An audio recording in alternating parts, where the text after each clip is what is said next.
Welcome, everybody, to the Denman, Hamilton & Associates Innovation and Business Podcast. If you're with us on our last episode, we talked about budgets and how they're going to lead into today's hot topic of KPIs. Key Performance Indicators. Oh, I love them.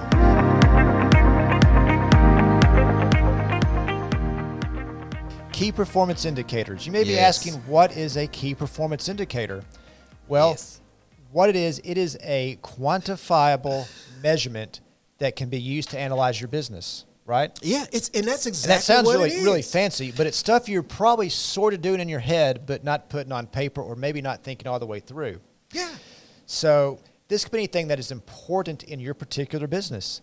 Different businesses are going to have some shared KPIs, and different businesses are going to have totally different KPIs based off what drives their business success. So, Darren, give us some examples of what a good KPI may be. Neil, thank you. I mean, that is the $100 million question.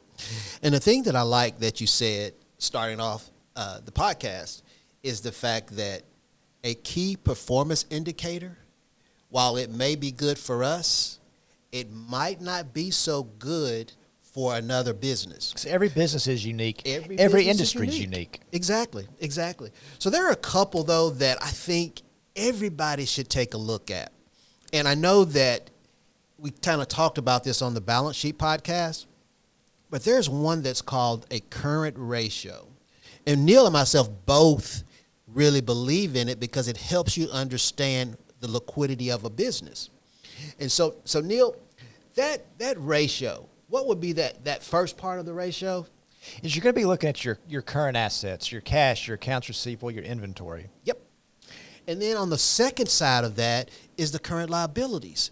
And so in a given year, I should have more assets than I do liabilities. And so if I don't have that, then that could be a potential sign that we have got an issue that needs to be addressed. And I think where you see this a lot and businesses see it a lot is for construction contractors. Oh, yeah. In order to renew your construction contractor's licenses, you have to have what they call a positive current ratio. Yeah. Meaning more current assets than current liabilities. If you don't have that, they don't renew your license. Exactly.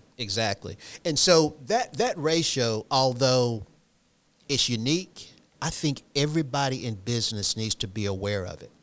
There's another one that we've been working with, a company that produces chocolate. And so for this particular company, this ratio is more important than it might be for others. And this ratio is basically the turnover of inventory. So it really depends on the business. It depends on what type of business you're in. But more importantly, it depends on what's important to you as a business owner. What reflects the core values of what your business is designed to do.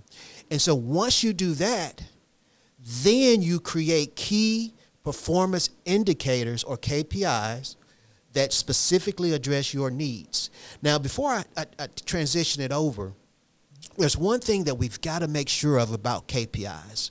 One, they have to be measurable. And that's why I say it's got to be quantifiable, measurable. It's got to be a hard number. There's no gray. It's either this or that. Exactly. And if it's not quantifiable, I don't know how effective it can be for you as a business owner. So as you're going through wanting to implement some of your KPIs, one, you've got to identify what they are, whether that it's going to be important for you to track your revenue per employee, maybe important in your business. Maybe it's your inventory turnover. Maybe it's how fast you collect your money for accounts receivable. Oh, yeah, that's a big one. Maybe it is something totally different that's non-monetary. Is what is our conversion rate on sales calls? Do we convert 1 out of 10, 2 out of 10? What do we consider to be a successful number? While we are talking about that, you also want to check with any type of industry organization you're with because they often have key indicator benchmarks. Exactly. And they'll say, as a national average, the current ratio for construction contractors is 1.1.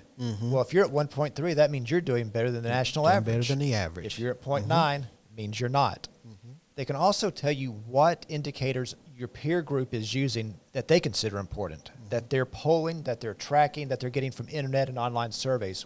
What are these numbers and how are they important? Exactly. The next thing you've got to be able to do is, if you're not at your KPI number, what do you do?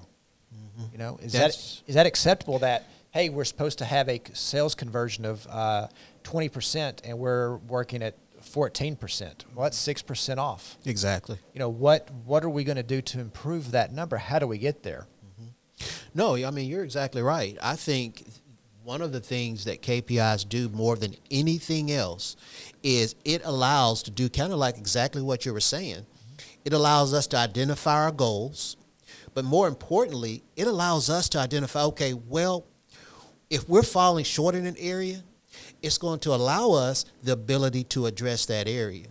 Because if you do not have those quantifiable goals, and it gets back to being consistent in reviewing the process of your KPIs, but if you're not consistently evaluating those, your business suffers. Yeah, a great time to evaluate your KPIs is when you've done your monthly budget and looked at it to see how are we doing, because a lot of that same financial information is going to be in the budget to actual, and it's also in your KPI calculations. Yeah, for So sure. it's a great time to do both, because if you don't set aside the time, you're not going to know. If you wait 3 months, it may be too late.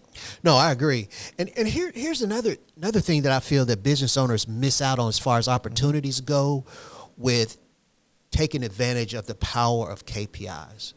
One is, you had kind of mentioned earlier about how you can use financial and non-financial information to analyze the business. What that does is it allows you to look for opportunities for efficiency. It allows you to identify opportunities for training. It allows you to identify opportunities for recognition for those that are doing it well. KPIs just provide a wealth of knowledge, information. And finally, I'd like to say that KPIs also create something that there's this creative energy that can take place. So if you've got KPIs, you're using them, you're embracing them, and you're not treating them like, a bad thing, it allows you and your team to be creative in meeting needs. Yeah, I think it's important you bring up the team aspect of it. Get some input from your team. What might be something that they may personally like to track? Because you may have different team members that you're monitoring a different KPI on. If you have a staff member that is, say, struggling with spending too much time on a project, maybe you work with them and your KPI this month that we need you to hit is X. Well, another staff member says, maybe we need you to work on generating more just pure revenue, not necessarily efficient revenue, just more. Yep. So it gives you some chances to kind of customize some training for your staff as Exactly. well. And stuff that's not really gray, or say, well, Darren doesn't like me, so he's making me do this. It says no. It says industry average says you should be doing X. You're not doing X. We need to work on that. Yeah, excellent, excellent. It just really provides a good environment for the overall business. Right.